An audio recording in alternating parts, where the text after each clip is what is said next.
Dövlətlər, yəni bizim əvvəl öyrəndiyimiz dövlət qurumları. Artıq bunlar erkən dövlətlər deyə qeyd olunur. Erkən dövlət nə deməkdir? Dövlətin yaranmasının ilk mərhələsi. Deməli, eradan əvvəl 3-cü minilliyin birinci yarısında Azərbaycanın cənubunda, Urmiya gölünün cənub-şərqində Aratda erkən dövləti mövcud idi. Onun ərazisi Urmiya gölündən cənubdakı torpaqlara əhatə edirdi. Şumer mixi yazılı mənbələrində Arat da Bəhrəli dağları olan varlı ölkə adlanırdı. Yadımıza salaq, görürsən eradan əvvəl 3-cü minilliyin birinci yarısında başqa hansı mədəniyyət, harada dövlət yaranmışdı? Eradan 3-cü minilliyin birinci yarısında Krit mədəniyyəti formalaşmışdı. Avropada ilk dövlət qeyd olunur. Aha, deməli Aratla iki çay arasının Şumer şəhər dövlətləri ilə iqtisadi, siyasi, mədəni əlaqələr olmuşdur. Emmərkar və Arat hökmdarı dastanında bu barədə məlumat vardır. Dastana görə Uruk ilə Aratda gah düşmənçilik, gah dostluq edirdilər. Emmərkar Şumerin Uruk şəhər dövlətinin hökmdarı olmuşdu. Həm Emmərkar, həm də Arat hökmdarı bir-birlərini tabe etmək üçün tədbirlər görürdü. Arat hökmdarı Şumerə tabe olmaq istəmədiyi üçün qasidə belə cavab verir: Mən ali kahinəm, təmiz əl, yəni İnanna tərəfindən təyin olunmuşam. Xoşbəxt, xoşsifət İnanna həqiqətən məni Aratdaya, saf Ənəd ölkəsinə gətirdi. Məni sanki böyük darvaza kimi dağlarda onun önündə qoydum. Deməli, məgər Aratda Uruka tabe ola bilərmi? Aratda Uruka boyun əyməyəcəkdir. Bu barədə mənbə məlumatı var və bu da Emmərkar və Aratda hökmdarı dastanından bir fraqmentdir. Deməli, Aratda hökmdarının Uruka verdiyi cavab nəyi sübut edir? Təbii ki, Aratdanın qüdrətindən söhbət gedir. Qonşu tayfalar Uruk şəhərini mühasirə edən zaman Emmərkar hərbi yardım almaq üçün Aratda hökmdarına müraciət edir. Deməli, qonşu tayfalar Uruk şəhərini mühasirəyə alırlar. Bu zaman Emmərkar hərbi yardım üçün kimə müraciət edib? Aratda hökmdarına müraciət edib. Demək, Aratda necə bir qüdrətli dövlət olubdur. Uruk şəhərində məbəd tikintisi zamanı Şumerlərə inşaat materialları, qiymətli metal və daşlar lazım idi. Emmərkar bu materialların Aratdadan gətirilməsini istəyirdi. O, Aratda hökmdarı ilə yazışmalar aparmış, qasidlər göndərmiş, hətta bu ölkəyə səfər etmişdir. Deməli, Emmərkar Aratdaya səfər belə etmişdir. Aratdadan iki çay arasına qızıl, gümüş, lacivərd daşı və tikinti materialları gətirilirdi. Aratda iki çay arası ilə mal mübadiləsi edirdi. Mübadilə nəticəsində Şumerdən Aratdaya əsasən taxıl və meyvə gətirilirdi. Arat əhalisi müxtəlif sənət sahələri ilə məşğul olurdu. Burada mahir ustalar vardı. Onlar məbəd və saray tikir, divarlarına qiymətli metal və daşlardan, xüsusilə lacivərddən bəzək və naxış vururdular. Ustalar qiymətli metal və daşlardan zərgərlik və digər bəzək əşyaları hazırlayırdılar. Arat ustaları Şumerdə məbəd tikintilərində iştirak edirdilər. Demək, Arat ustaları harada iştirak edirdi? Şumerdə məbəd tikintilərində iştirak edirdi. Arat əhalisinin həyatında əkinçilik mühüm yer tuturdu. Burada dəmiyə əkinçilik geniş yayılmışdı. Əkin sahələrinin məhsuldar olması isə yağışdan asılı idi. Mövsüm quraqlıq keçəndə Şumerlə taxıl mübadiləsi genişlənirdi. Arat da şəhər dövlətidir. Paytaxtı Aratda şəhəri idi. Bu şəhərin ətrafı düşmən hücumundan qorunmaq üçün qala divarlarla əhatə olunmuş, mərkəzinə isə ölkəni idarə edən hökmdarın sarayı yerləşirdi. Hökmdarın yanında Ağsaqqallar Şurası fəaliyyət göstərirdi. Mühüm məsələlər burada müzakirə edilir və qərarlar səs çoxluğu ilə qəbul olunurdu. Birinci sırada hökmdar, sonra Ağsaqqallar Şurası gəlirdi. Demək, birinci sırada kim gəlmişdi? Hökmdar. İkinci sırada kimdir? Ağsaqqallar Şurası. Deməli, hökmdarın yanında Ağsaqqallar Şurası fəaliyyət göstərir. Aratda da çox tanrılıq mövcud olmuşdur. Burada Şumerin bərəkət və məhəbbət ilahəsi hesab edilən İnannaya ibadət geniş yayılmış. Demək, həm Şumerdə, həm də Aratda da ilahə İnannaya ibadət geniş yayılmışdı. Lulubi. Eradan əvvəl 3-cü minilliyin ikinci yarısında iki çay arasında mövcud olan Şumer şəhər dövlətləri süqut uğradı. Demək, Şumer şəhər dövlətləri nə süqut uğradı? Eradan əvvəl 3-cü minilliyin ikinci yarısında. İki çay arası Akkad dövlətlərinin hakimiyyəti altında birləşdi. Bunu bilirdik ki, dünyanın ilk imperiyası Akkad hesab olunur. Eradan əvvəl 24-cü əsrdə. Və burada da onu misal gətiribdir. Urmiya gölünün cənubunda keçmiş Aratda dövlətinin qərb torpaqlarında Lulubi tayfalarının ittifaqı yarandı. Demək, keçmiş Aratdanın qərb torpaqlarında Lulubi tayfalarının ittifaqı yarandı. Lulubi tayfa ittifaqına Su və Turukki tayfaları daxil edir. Demək, Lulubinin tərkibinə Su ilə Turukki daxil olubdur. Eradan 3-cü minilliyin ikinci yarısında Urmiya gölünün cənubunda Lulubi erkən dövləti yarandı. Demək, əvvəlcə necə oldu? Tayfa ittifaqı şəklində. Və sonra isə artıq dövlət qurumu, yəni erkən dövlət formalaşdı.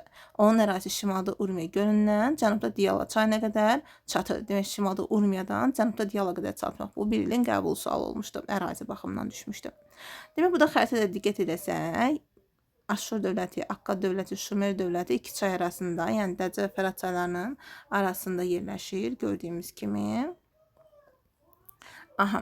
Və burada gördüyümüz kimi Azərbaycanın cənubunda, yəni erkən dövlətlər cənubda mövcud olub Urmiya ətrafında.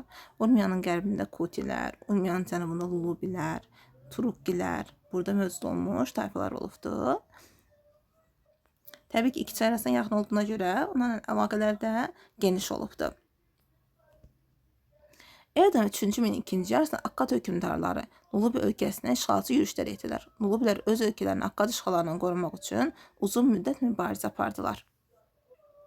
Lulubi hökmdarı padşahlar padşahı adlanırdı. Hökmdar Anubaninin dövründə bu dövlətin qüdrəti daha da artdı. Anubaninin hərbi uğurları iri qaya parçası üzərində mixi yazı ilə həkk olunmuşdu. Diqqət edək, Akkad hökmdarının qələbəsi əks olunmuş daş lövhə var burada. Akkad hökmdarının təsviri var burada. Anubaninin təsviri var və burada da Anubani qüdrətli hökmdar, Lulubi hökmdarı öz təsirini və işlər ilahəsinin təsirini Batır dağında qoydurduğu kitabədən, yəni Qayus kitabədən bir nümunədir. Deməli, Lulubilər digər qədim Azərbaycan tayfaları kimi iki çay arası ilə siyasi, iqtisadi, mədəni əlaqələr saxlayırdılar. Əsasən dağlıq ərazidə yaşayan Lulubilər iki çay arası ilə mal mübadiləsi edir, mal-qaranı taxıla dəyişirdilər. Lulubilər iki çay arasında meydana gəlmiş mixi yazı sisteminə tanış edirlər. Baxın, məsələ Lulubi hökmdarının kitabəsi də mixi yazı ilə yazılıbdır. Burada ölkənin siyasi və mədəni sahədə uğurlarını təbliğ edən mirzələr, həmçinin ictimai, dini, mədəni abidələr inşa edən ustalar vardı. Lulubilər səma, ay, günəş, bərəkət, məhəbbət tanrılarına sitayiş edirdilər. Kutilərdən danışaq. Eradan 3-cü minillikdə Urmiya gölünün qərb və cənub-qərb hissəsində Kuti tayfa birləşməsi mövcud idi. Həmin minilliyin ikinci yarısında Kutilər erkən dövlət yaratdılar. Onlar Şumer şəhər dövlətləri ilə müttəfiq münasibətləri saxlayırdılar. Lakin Akkad hökmdarlarının işğalçılıq siyasətinə qarşı çıxırdılar. Akkad dövləti Urmiya gölü hövzəsində yaşayan tayfalara hücum edirdi. İşğala məruz qalan bu tayfalar hərbi ittifaq yaratdı və Akkad ordusunu məğlubiyyətə uğratdı. Akkad hökmdarı Şumerlərin dini mərkəzi olan şəhərə ordu göndərərək buradakı məbədi dağıtmaq istəyirdi. Kuti hərbi dəstələri bu şəhərin köməyinə gəldi. Belə Akkad hökmdarının niyyəti baş tutmadı. Burada Kuti hökmdarının şərəfinə mixi yazı abidə qoyulmuş və orada qüdrətli Kutium və dünyanın 4 səmtinin hökmdarı adlandırılmışdı. Bundan sonra Kutilərin iki çay arasında müdaxiləsi daha da gücləndi. Akkad dövlətinin zəifləməsindən, iki çay arasında baş verən daxili çəkişmələrdən istifadə edən Kutilər buranı ələ keçirdi. Kutilərin iki çay arasında təxminən 100 illik hakimiyyət zamanı onlara qarşı çıxan olmadı. Demək, burada 100 illik hakimiyyət qurublar, onlara qarşı çıxan olmayıbdı. Kutilər iki çay arasında mövcud olan idarə sistemini dəyişmədilər. Ölkəni canişinlər vasitəsilə idarə edirlər. Canişin kimdir? Mərkəzi hakimiyyət tərəfindən əyalətlərin idarə edilməsi üçün təyin edilən məmurlar. Kutilərə tabi olan Şumer şəhər hakimləri müstəqil daxili siyasət yürüdürdülər. İki çay arasında Şumer şəhərlərində Kuti hökmdarlarının şərəfinə yazılar tərtib edirdilər. Kuti hökmdarlarının kitabələri mixi yazılarla tərtib olunurdu. Mətnlər qısa olurdu. Onlar da ay, bərəkət, məhəbbət ilahəsinə sitayiş edirdilər. Kutilərin hakimiyyəti illərində ticarət yollarında əmin-amanlıq bərpa olunmuş, iki çay arasında xarici müdaxilələrin arası kəsilmiş, Urmiya gölü hövzəsi ilə dinc əlaqələr yaradılmışdı. Şumer və Akkad gəncləri Kuti qoşunlarına xidmətə cəlb olunurdu. Kutilər və Şumerlər arasında ənənəvi sülh münasibətləri mövcud idi. Demək, sonuncu Kuti hökmdarının iki çay arasında hakimiyyəti cəmi 40 gün sürdü. Uruq şəhərində ona qarşı üsyan baş verdi. Bununla da Kutilərin iki çay arasında hakimiyyəti sona çatdı.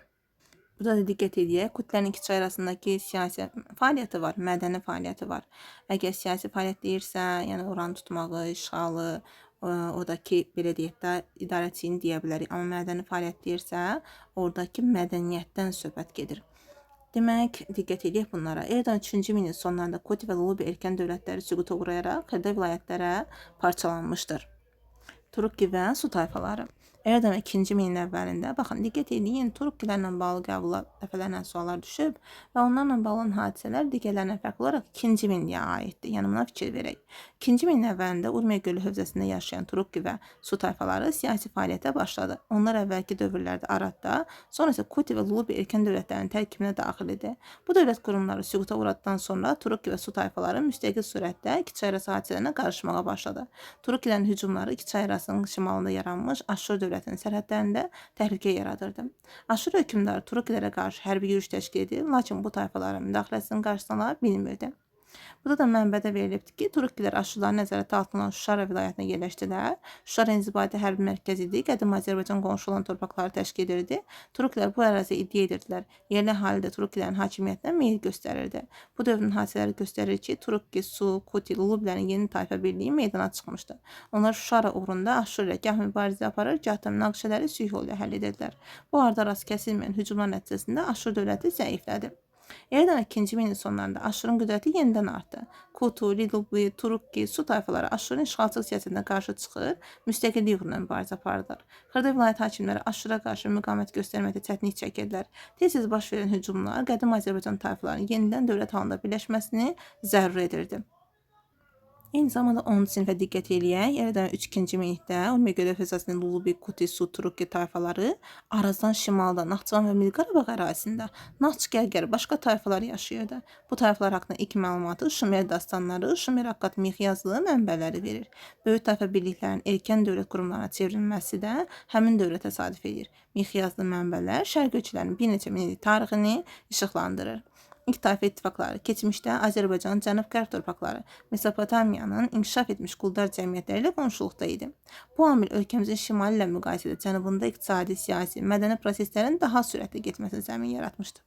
Maldarlığın əkinçidən ayrılması, metal emalının inkişafı, tələbatdan artıq məhsul istehsalı, yəni izafi məhsul, qonşu ölkələrlə əlaqələr insanlar arasında təbəqələşməni dərinləşdirdi.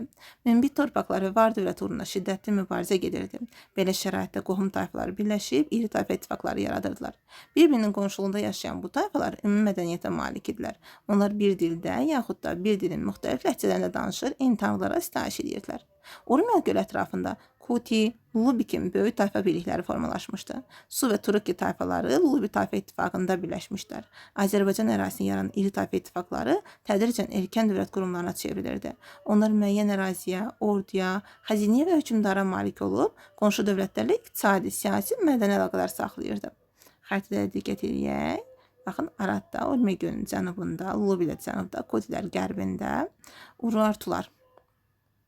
Baxın, diqqət edək. Urartu var, bir də Aşur var. Aşur aşağıdan, yəni Manna Urmiyadan aşağı tərəfdədir. Urartu isə biraz yuxarı Göyçədən tərəfdə. Yəni hardasa bu istiqamətdə Urartunu axtaracağıq. Baxın, bu istiqamətdə, bu tərəfdə isə Aşur axtaracağıq. Deməli, yəni Arad haqqında məlumat verir. Bu hissələri onsuz da bayaqlarım dedik. Burada diqqət edək ki, Arasada lacivərd daşı lazurit aparılmaqda məlumat var. Şumerlə mal mübadiləsi var ki, bayaq da onu dedik. Deməli, Aradda da müxtəlif tanrılar olduğunu da dedik. İlahə Lama Araddan mühafizəçisi, İlahə İnanna isə məhəbbət və bərəkət ilahəsi idi. Dini idarələrin başında da Maşmaş adlanan kahin dururdu. O Araddadır. Kuti ilə bağlı deyirik ki, o Kutinin deməli yerləşdiyi ərazi barədə bayaq danışdıq. 22-ci əsrdə ağacdahaları adlanırdılar və 22-ci əsrin əvvəllərində eradan əvvəl Kutilər Akkad dövlətini süquta uğratdılar. İki-Çay arası bir əsrə yaxın müddətdə onların hakimiyyəti altına keçdi. Deməli, bunu bayaq da qeyd etdik. Vilayətləri canişinlər əvəz elədi. Bu da nəyə səbəb oldu? İdarələrdə kifayət qədər müstəqillik verildiyindən sərt olmuş ölkədə idarəçinin yerli məmurlara həvalə olması Kutlərin mövqeyini zəiflədir. Və Tirkana qarşı üsyan baş verir və bundan sonra onlar əvvəlki qüdrətini mövqeyini itirirlər. Lulubilər eradan 3-cü min 2-ci yarısında Urmiya gölünün cənubda Lulubi qüvvəti yaranmışdı. Xırda hakimlər özünə tabi edən Lulubi hökmdarı Maşqun qaynaqlarda Lulubi mölkəsinin padşahlar padşahı adlanır. O dövrdə Akkad dövləti işğal yolu ilə öz ərazilərini genişləndirməyə çalışırdı. Bol sərvətə və zəngin təbiətə malik qədim Azərbaycan torpaqları Akkad hökmdarının diqqətini cəlb edirdi. Lakin güclü ordu yaradan və özlərini qoruyan Lulubi hakimləri bu təcavüzün qarşısını aldılar və ölkənin azadlığını qoruya bildilər. Anubaninin hakimiyyəti illərində Lulubi dövlət qurumu daha da qüvvətləndi. Ölkənin ərazisi xeyli genişləndi. Mix yazı ilə tərtib olmuş Qələbə Sütunu adlı kitabədə Anubani öz oğullarından bəhs edir. Çaşdırmaq üçün bəzən buna hieroqlif yazı deyirlər və yaxud da ki, latin yazısı deyirlər. Deməli, bu Qələbə Sütunu abidəsi məhz mix yazı ilə yazılıbdır. Dağlıq ərazidə yaşayan Lulubilər taxıla ehtiyac duyurdular. Onlar Mesopotamiya şəhərləri ilə ticarət əlaqəsi qurur, malqaranı taxıla dəyişirdilər. Lulubilər də Kutlər kimi Səma, Günəş, Ay, Bərəkət, Məhəbbət tanrılarına sitayiş edirdilər. Anubaninin Qələbə Sütunu abidəsində Səma tanrısı Anun başda olmaqla bu tanrının haqq dinində adları çəkilir. Eradan 3-cü min sonunda Kuti və Lulubi dövlət qurumları süqut uğrayıb xırda vilayətlərə parçalandılar. Turuklər Urmiya gölə ətrafında mühüm siyasi qüvvəyə çevrildi. Kutu, Lubi, Su və digər qonşu tayfaları birləşdirən Turuklər müstəqil siyasət yetməyə başladılar. Bu isə qonşu Babil, Assuriya kimi qüdrətli dövlətlərin xoşuna gəlmirdi. Onlar tez-tez Urmiya ətrafı ərazilərə yürüşlər edir, buradakı əhalinin əsarət altına almağa çalışırdılar. Lakin düşmən hər dəfə yerli tayfaların güclü müqavimətə rastlaşırdı. Assurlarla toqquşmada qalib gələn Turukkilər hətta düşmənin Şuşara vilayətini ələ keçirmişdilər. Babil hökmdarı Hammurapinin dövründə, yəni 18-ci əsr eradan əvvəl bu cəsarətli tayfalar Babil ərazisinə daxil olaraq orada özlərinə məskən salmışlar. Eradan 2-ci min il sonlarında Assuriyaya qarşı amansız mübarizə qədim Azərbaycan tayfalarının vahid dövlət halında birləşməsini zərur edirdi.